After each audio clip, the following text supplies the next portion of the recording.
As Mike mentioned, I'm here to talk to you about advertising, how you could use advertising correctly to monetize your apps and do that in conjunction with in-app purchases. So I have a confession to make. I'm a gamer. I love games since I was a kid. My first game was Might and Magic 7. Anyone play that game here? Yeah. You kind of had to ride dragons and do cool magic and think you're Harry Potter.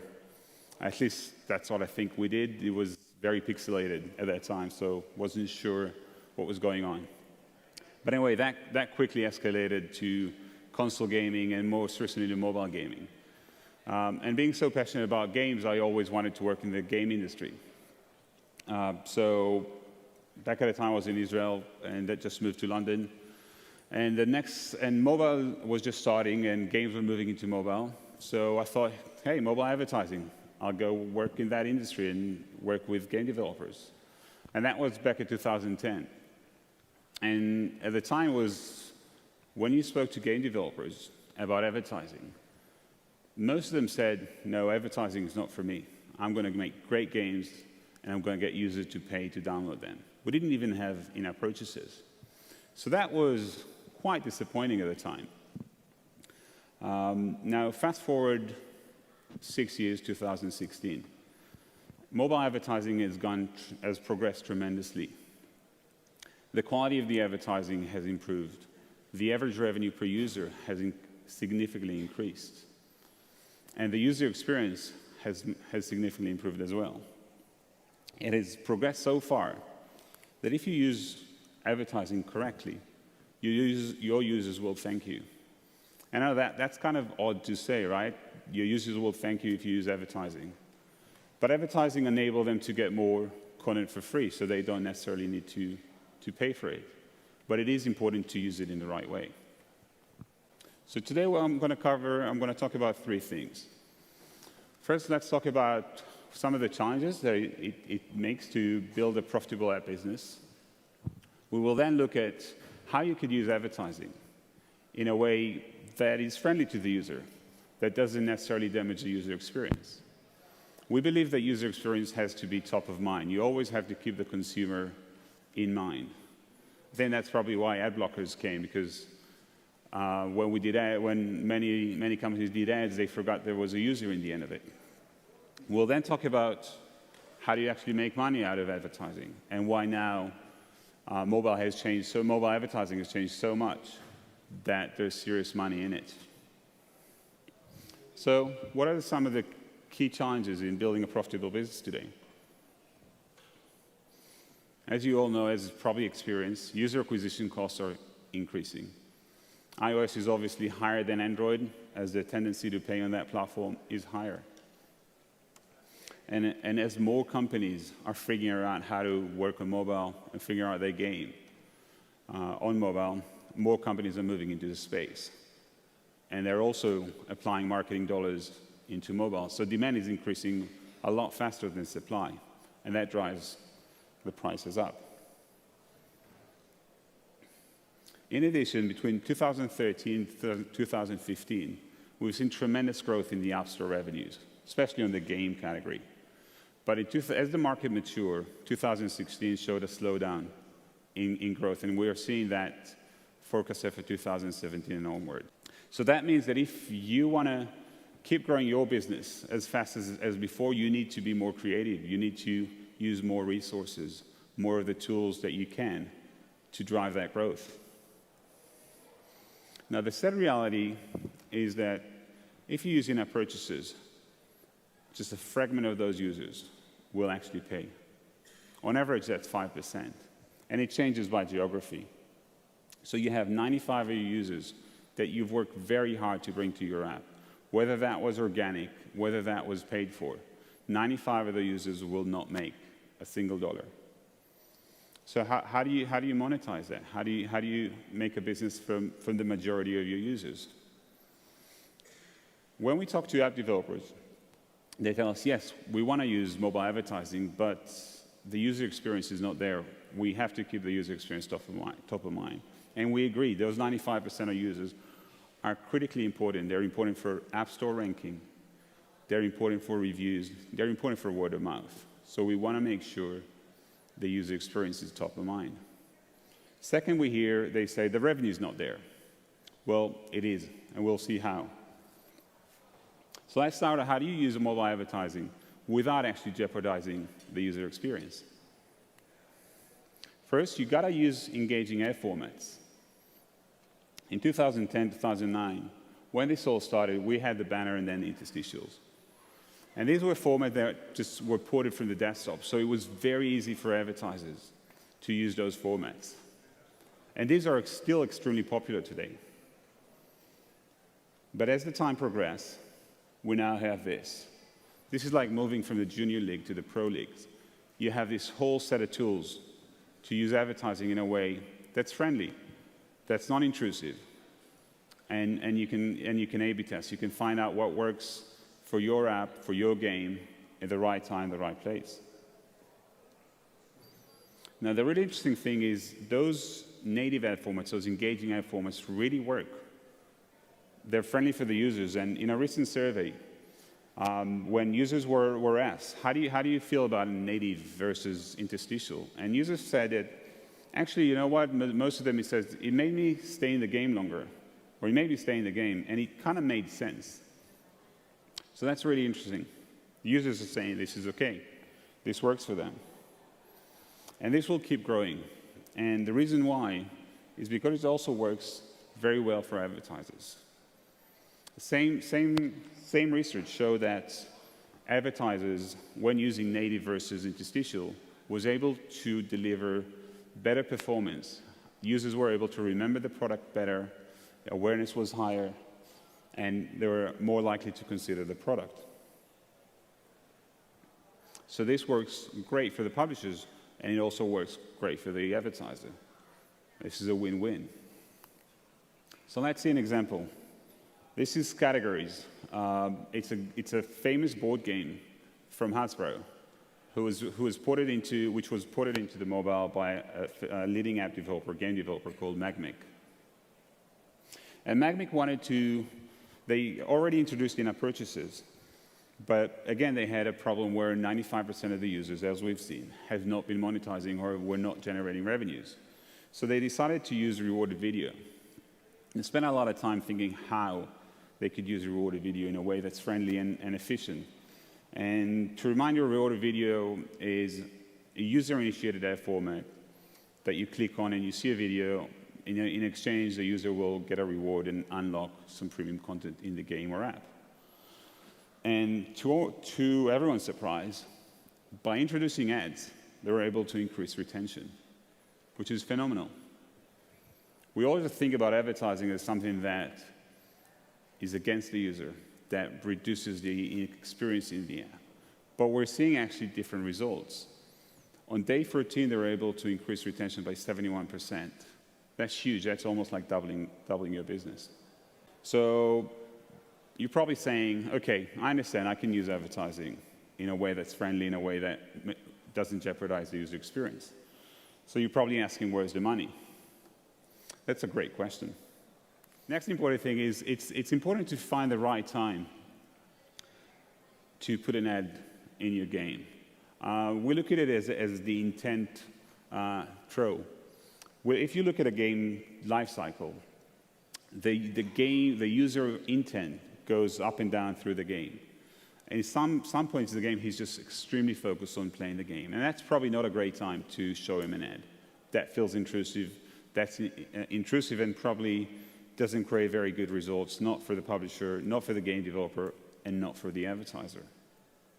So we encourage you that when you think about the timing and placement of putting an ad, think about when the intent of the user or the game user is lower, such as menus, next levels, game over. Here's an example by Ubisoft with Raymond Adventures. Again, a very famous game ported into mobile, showing rewarded video. Just to remind you, what you'll see here is the user actually chooses to see a rewarded video and in exchange gets a reward.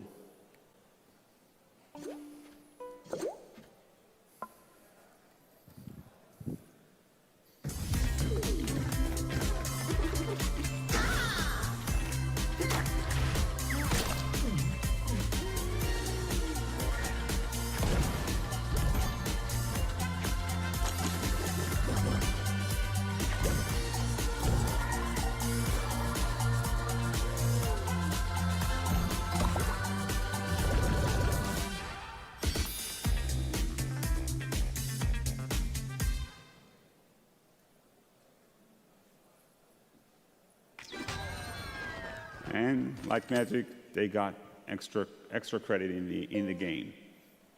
So by enabling advertising, they were able to unlock more content for those users who were not paying or couldn't pay.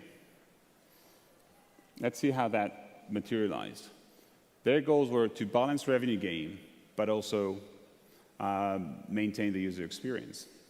And they were able to double their lifetime value and also increase the user engagement in the app. Now, this is pretty huge because if you can double your lifetime value, that means that you can spend more on user acquisition. That means that you could be more competitive when bringing in users into your marketing funnel. Now, let's get back to the question, where's the money? So let's see how things are now changing. If you thought mobile advertising didn't have the user value, average revenue per user was just not interesting. That's some of the concerns we've heard in the past. But this is now changing. It's almost like being in a perfect storm where all the elements are there to make it happen. So I think we all know this. We all know that most of the time it's spent on mobile and it's spent in-app. Right? So we know that all the eyeballs are there, and most of us have seen the Mary Meeker slides, and every year she says, the mobile eyeballs gap. The eyeballs are there, but the budgets aren't there. The advertisers are not moving as fast as they should to mobile. They keep their spending on TV, on radio, and desktop. But this is changing now, and let's see why. So not only that all the eyeballs are there, mobile ads work 2 times as better than desktop ads. This is a recent research done by Comscore, where they benchmarked the performance of mobile ads versus desktop ads. And what they've been able what they found out is that all the major brand metrics doubled in performance. This included awareness, favorability, recommendation, and even purchase intent. So this is working extremely well for the advertisers. And they're starting to realize this more and more. Now, this is really important and usually doesn't get talked about often enough. It's now easier to get things done on mobile than it is on desktop. And you know, this is something that a few years ago was really hard to believe. How can we have this small screen and have things easier to do than this big screen desktop and connected to a Wi-Fi? How is mobile now easier? Think about ordering a cab, Uber. It's much easier to do on mobile than it is on desktop. And we could do that now by removing some of the intermediate levels, actions, in getting an action completed. You can almost think about the friction to get an action completed.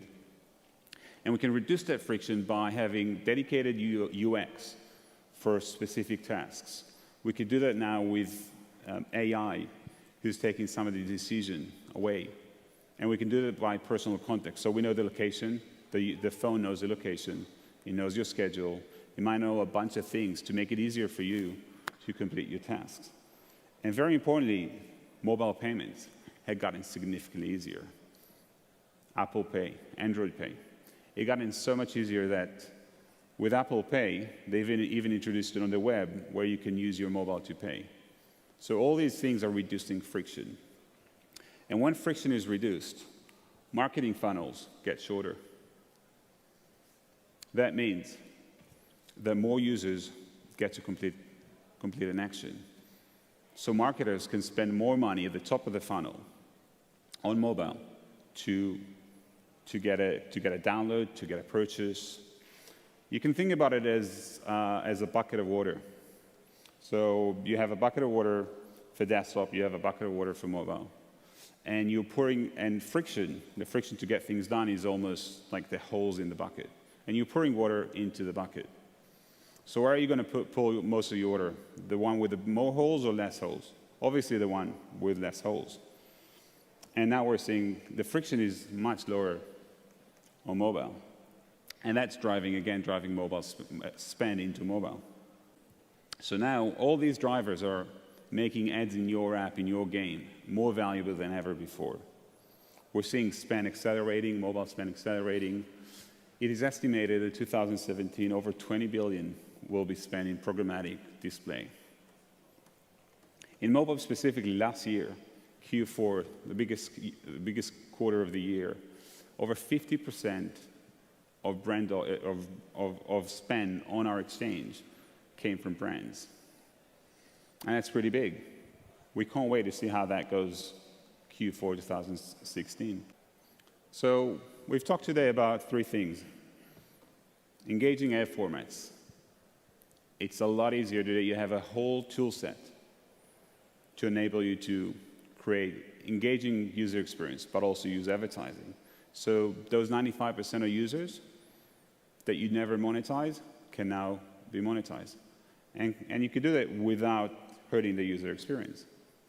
Secondly, we talked about why average revenue per user, mobile ad spend is moving into mobile.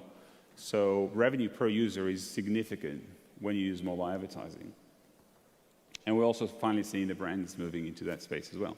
So that also means that the quality of the ads, the content of the ad that you're seeing is getting better and better, and the diversity is getting better. It's getting so better that your users will thank you if you use mobile advertising. Probably your bank manager as well. All right, we'll open up for questions. So you listed a lot of the interesting ad formats that are up there, everything from rewarded video to the regular old banner ad. How is an indie developer supposed to know which one is really going to be appropriate and where they should put it? Yeah, that's a great question. So first, you can come talk to us. Our team can help you evaluate your specific game flow and see where ads will fit. Also, if you go to mopub.com, we have lots of documents and case studies on how you could use advertising in those ad formats in the right place at the right time. First of all, thank you for the talk. It was very interesting. So if you already monetize with display advertising today, what's like best practices? So what will be your advice to how to increase monetization? Yeah, thanks for the question. Great one. So first, we spoke about all the ad formats. You got to experiment. You got to A/B test, see what works for you. And sometimes it's not the first try that works. So usually try to experiment. Second is, in most cases, especially for games, your audience is global. It's all over the globe. It's in the US, it's in China, it's all over Europe. And if you're working with different ad networks, they all have different strengths and weaknesses. So it's never one size fits all. So again, you got to experiment, and you can come talk to us, and we'll tell you, we can share with you which networks work for which ad formats and which geos. And then you got to use, to some extent, mediation layer, such as ours or others, and really try to optimize your waterfall, your priorities around your ad networks. And eventually, I'll recommend jump into the programmatic water and test out how programmatic can help you bring in more ad dollars and make your ad space more competitive. Hello, thanks a lot for an interesting presentation. And you've mentioned a few brand-related metrics, and it's interesting to understand how you guys deal with third-party viewability and audience measurement on mobile especially, which is like historically important for brand advertisers. Thank you. Yeah, fantastic question. This is really happening now. Viewability didn't really exist for the last couple of years in mobile. And one of the feedback that we're getting from brands is, we'll bring our ad dollars in if you enable us viewability. So for the wider audience, viewability means the ability to know that an ad was really viewed by a human being and it was viewed for at least a second. Otherwise, you might just paying for fake impressions. So that drives transparency to the buyers. And they're saying, we don't know what we're buying sometimes, and if you give us better viewability metrics and tools, we'll spend more. So now there's companies like Moat and others that enable you to have that technology. And we have actually implemented all the two leading technologies in that space on our SDK. So brand buyers could have a lot more assurance that they're actually paying for the views that they're buying. They're paying for the right views. But very, very, very important topic. Wonderful. Noam, thank you so much for your time. I really appreciate your coming out here and speaking with us today.